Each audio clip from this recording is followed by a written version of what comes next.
Sorry about the cutoff on that one, folks. Moving on. So the point of utilizing Zeus as the symbol of the serpent, as the adversary, as the uh, rapist in the sky, is first of all, it speaks to the fear that an invading force that is much more powerful, considerably unstoppable, that it may come and not just harm the matriarchs in our community or culture or civilization, but that they are so evil and heartless and unconcerned with human affairs that they may even rape the men. It goes that far. The level of threat is complete. It's not just about protecting our loved ones. It even penetrates to the level of protecting ourselves. So, the planet Jupiter, which is also often interchangeable with Zeus, is the one-eyed Woden. It has the one red eye, the great red spot. And Zeus was a dickhead, as we pointed out earlier in this picture. He's got the cock and balls on his face. Very aggressive. All of these phallic symbols.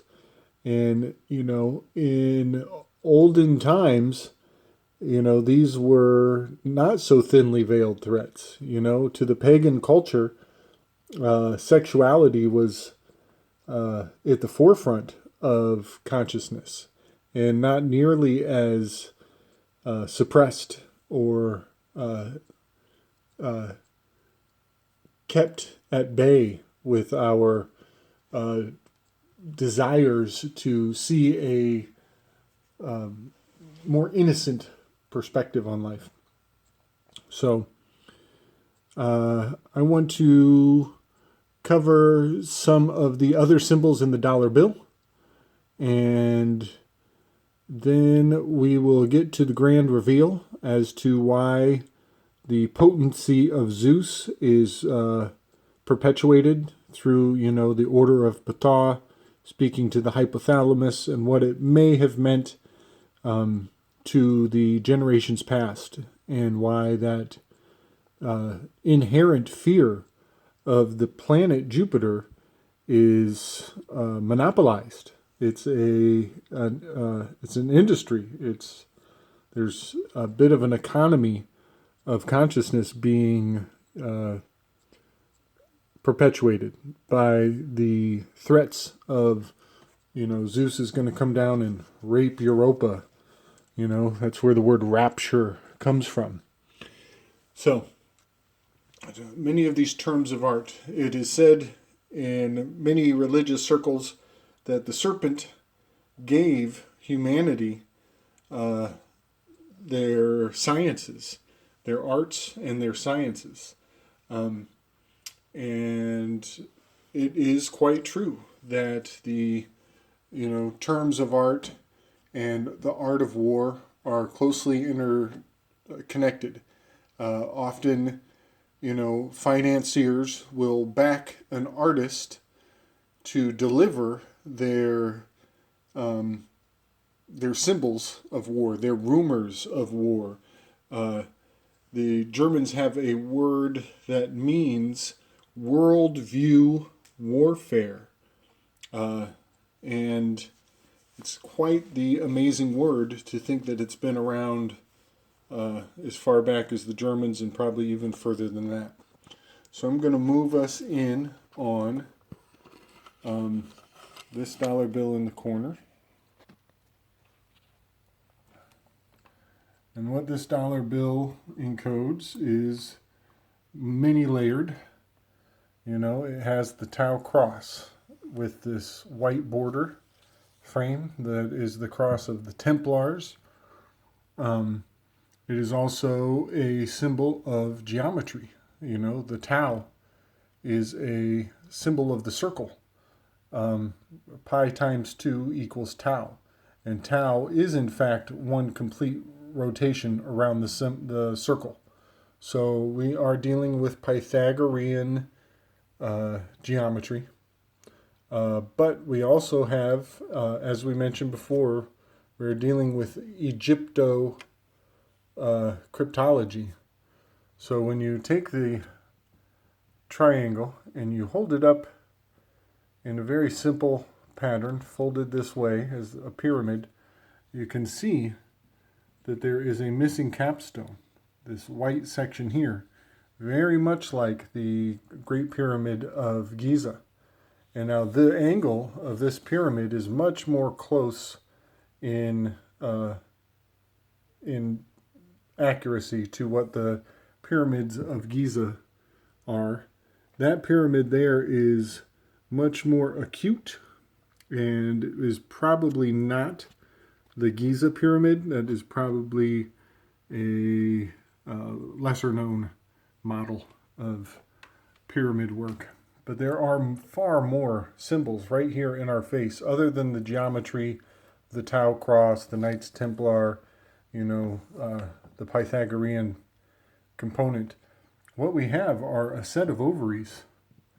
These are the fallopian tubes, and here are the bed of eggs, and they are sectioned off. They're cut off, incomplete, to signify moon phases.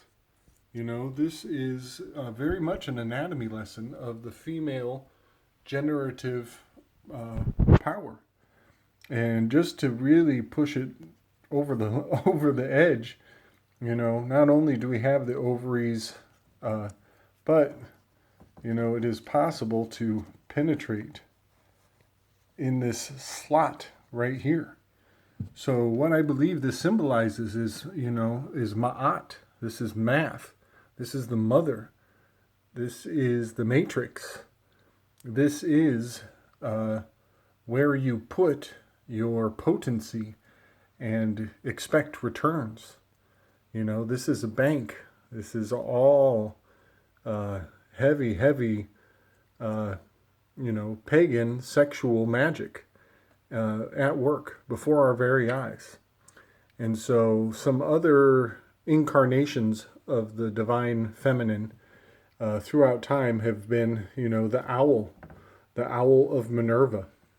And so these 4 examples are modern day indicators that the worshiping of the owl, look close at the 2 eyes, the beak, and the ears, these pointy ears. This is not just the fallopian tubes, it's also an owl's face. And so, AOL is a obfuscated pronunciation of the word owl. We call it Wall Street, but if you go on Wall Street, you will see gargoyles up high above you as you walk down Owl Street. And then we have the Super Bowl, which many people have already brought that to light. I was quite enlightened by that concept. It is the superb owl. And we all know about Alex Jones and the Bohemian Grove and, whatever limited hangout that may represent. It did bring a lot of people's consciousness onto the owl worship. And he calls it Moloch, which would be inaccurate. It is Minerva.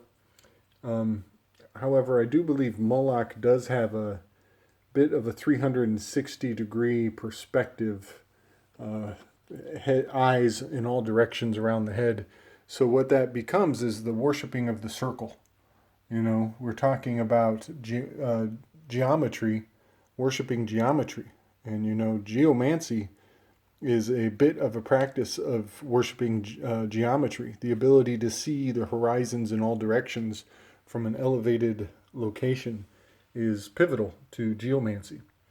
All of these brotherhoods, they all go back to the 3 wise men, the vortex math, Essentially, what we have here, folks, is, people have known certain elect uh, personas have known about electricity and have known about the unseen forces for many generations longer than what the public is told. It goes way past Freud and all the way back to, Pythagoras, Plato, and all Aristotle, all those fellows, who were not very distant from the military component counterparts of their time. So, moving on to the $2 bill. The $2 bill, as you can see here, has a bit of there's a yoni, yoni in the center. It could also be a feather, quill. That was the old form of writing in the olden days, was the quill. And the owl is a feathered symbol of wisdom. And that looks almost like Mothman to me. But if you look very closely at the bottom of the $2 bill, you will see 2 R's. And 2 R's gives you 2 times 18 equals 3/6. There's the circle.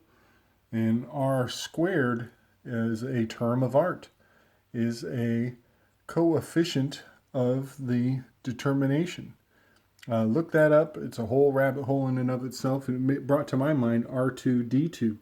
Could it be that R2D2 is the R squared differential to beta, which is the benchmark in banking?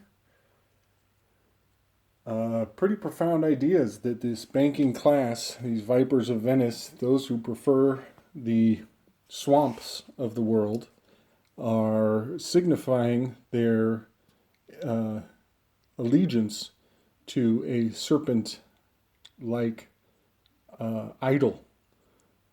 So we'll cut it there. Looks like my battery's about to cut. Much love, y'all. We'll come back in a second. Peace and love.